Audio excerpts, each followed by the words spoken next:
Have you ever stopped to think about what actually happens in the 500 milliseconds it takes to tap your card at a checkout terminal? Welcome to this explainer. Today, we're diving deep into the physical engineering and the invisible digital networks that power the modern payment cards sitting in your pocket right now. We tap, we click, we swipe all day long, but there is this massive, hidden ecosystem running quietly in the background that most of us never even think about. So, quick question for you. How many types of payment cards can you actually name? Take a second. Go ahead and count them out in your head. I'd bet good money that if you're like the vast majority of people, you probably hit a total brick wall after 2 or 3. Yep, most people stop exactly right here. You've got your debit card, your credit card, and maybe a prepaid gift card you got for your birthday. But stopping there completely misses the point. The reality of this global payments ecosystem is wildly more complex. We're actually talking about at least 12 distinct types and technologies working perfectly together to move money across the world in fractions of a second. Okay, let's map out these 12 technologies across 4 logical categories to reveal this hidden ecosystem. 1, where the money comes from. 2, the technology inside. 3, strategic card partnerships. And 4, why these distinctions matter. Section 1, where the money comes from. The 4 fundamental ways transactions are funded. It's pretty fascinating to see how money fundamentally flows depending on the specific card in your hand.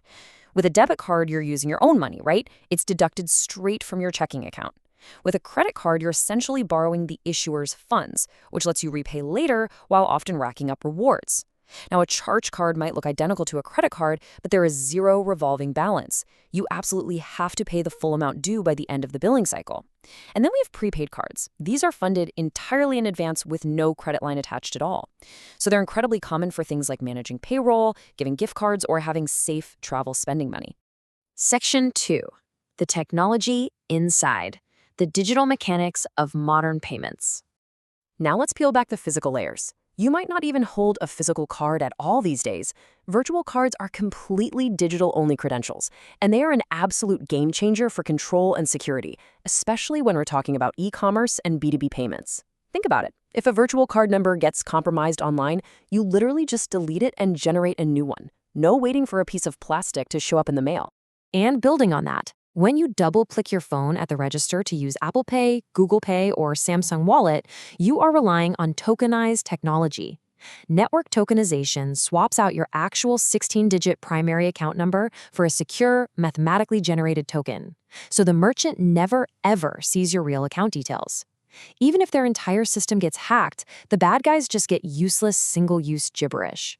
But what about when you do use physical plastic? Well, the EMV microchip embedded inside is doing some unbelievable heavy lifting. Remember the old magnetic stripes? They just held static data, which made them insanely easy for criminals to copy using basic card skimmers. The EMV chip completely changed the game. It uses dynamic data authentication to generate a unique, one-time cryptographic hash for every single transaction. It's essentially a mathematical handshake. Because of this, even if someone intercepts that specific transaction data, they can never reuse it for another payment. And that brings us to the actual hardware engineering of how we interact with terminals. Contactless cards use NFC, or near-field communication. And this is so incredibly cool. The card actually powers itself without a battery. The point-of-sale terminal generates an electromagnetic field that induces a microscopic electrical current in tiny wire loops hidden inside the card, which powers up the chip for a fast tap. Then you've got dual-interface cards. These house both that clever contactless antenna loop and the traditional contact pads for inserting the chip, giving you the absolute best of both worlds in one single piece of plastic. Section 3, strategic card partnerships. Who the card is actually designed for. Depending on exactly who you are, the ecosystem completely adapts.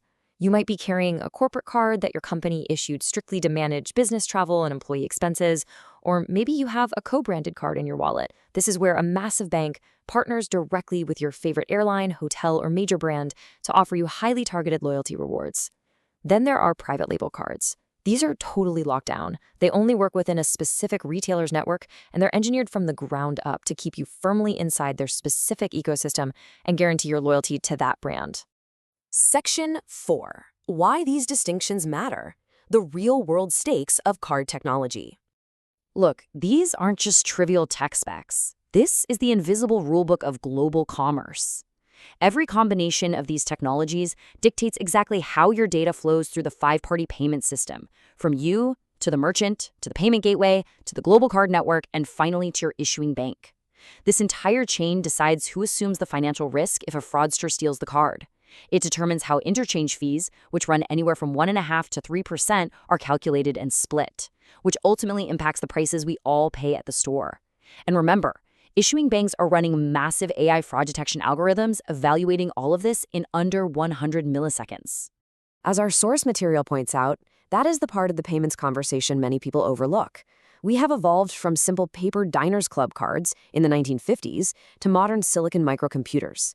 And we get so used to the sheer, frictionless convenience of a tap that we completely miss this unbelievable global infrastructure quietly running the show. So, I want to leave you with this final thought to really spark your curiosity. Pull out just one card from your physical wallet, or open up the digital wallet on your phone right now. Take a real look at it. How many of these 12 distinct technologies is it actually representing? And more importantly, do you think physical cards are going to eventually fade away entirely into our smartphones?